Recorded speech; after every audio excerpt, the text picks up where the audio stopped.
Hi ಎಲ್ಲರಿಗೂ ನಮಸ್ಕಾರ. Welcome back to my channel. ಮಕ್ಕಳು ತುಂಬ ಅಂದರೆ ತುಂಬ ಇಷ್ಟಪಡೋ ಟೊಮೆಟೊ ಕೆಚಪ್ ಅಥವಾ ಸಾಸ್ ಮಾಡೋದು ಹೇಗೆ ಅಂತ ನೋಡ್ಕೊಂಡು ಬರೋಣ ಬನ್ನಿ. ಮೊದಲಿಗೆ ಒಂದು ಕುಕ್ಕರ್ಗೆ ಇಲ್ಲಿ 3/4 kg ಆಗೋಷ್ಟು ಹುಳಿ ಟೊಮೆಟೊ ತೊಗೊಂಡಿದ್ದೀನಿ. ಹಾಗೆ ಬ್ಯಾಡಗಿ ಮೆಣಸಿಕಾಯಿ, ಹಾಗೆ ಒಂದೆರಡು ಖಾರದ ಮೆಣಸಿಕಾಯಿ, ಇಲ್ಲಿ ಸುಮಾರು 10-15 ಇದೆ.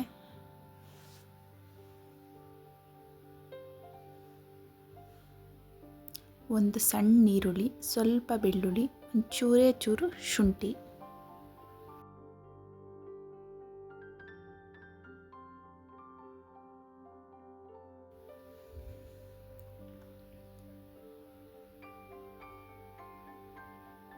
ಸ್ವಲ್ಪ ಚಕ್ಕೆ, ಒಂದು ಮೂರು ಲವಂಗ, ಅದಕ್ಕೆ ಸ್ವಲ್ಪ ಕಲ್ಲುಪ್ಪು, ಒಂದು ಅರ್ಧ ಲೋಟ ನೀರು ಹಾಕಿ ಒಂದು ವಿಸಿಲ್ ಬರ್ಸ್ಕೋಬೇಕು. ಇದಿವಾಗ ಚೆನ್ನಾಗಿ ಬೆಂದಿದೆ. ಇದನ್ನು ಒಂದು ಮಿಕ್ಸಿ ಜಾರಿಗೆ ತಗೊಂಡು ಸಣ್ಣ ಪೇಸ್ಟ್ ಮಾಡ್ಕೋಬೇಕು.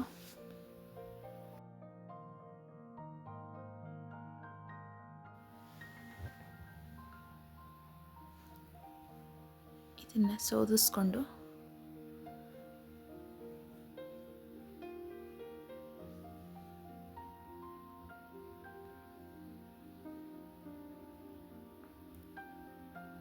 ನಿಧಾನಕ್ಕೆ ಸಣ್ಣ ಉರಿಲಿ ಬೇಯಿಸ್ಕೋಬೇಕು.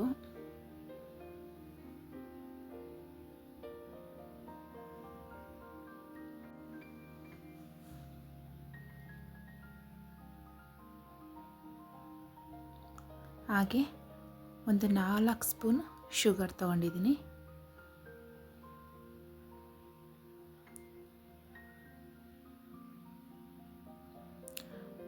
ಒಂದು ಸ್ಪೂನ್ ಕಾರ್ನ್ಫ್ಲವರ್,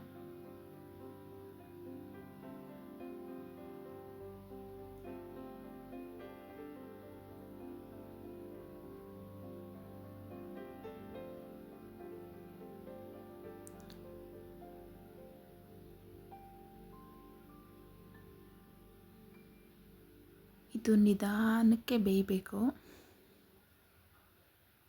ನಾವು ನೀರು ಜಾಸ್ತಿ ಹಾಕಲಿಲ್ಲ ಅಂದರೆ ಬೇಗ ಆಗೋಗುತ್ತೆ.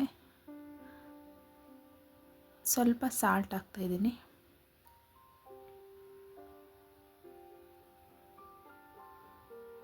ಇದು ರೆಡಿ ಆಯಿತು. ನೋಡ್ಬೋದು ಎಷ್ಟು ಚೆನ್ನಾಗಿದೆ, ಎಷ್ಟು ಶೈನಿಂಗ್ ಆಗಿದೆ ಅಂತ. ಹೊರಗಡೆ ತಂದು ಫ್ರಿಜ್ಜಲ್ಲಿ ಇಡೋ ಬದಲು ನಾವೇ ಮನೇಲಿ ಮಾಡಿಕೊಂಡು ಫ್ರಿಜ್ಜಲ್ಲಿ ಸ್ಟೋರ್ ಮಾಡಿಕೊಂಡು 1 ತಿಂಗಳವರೆಗೂ ಬಳಸ್ಬೋದು. ಎಲ್ಲದಕ್ಕೂ ಯೂಸ್ ಆಗುತ್ತೆ.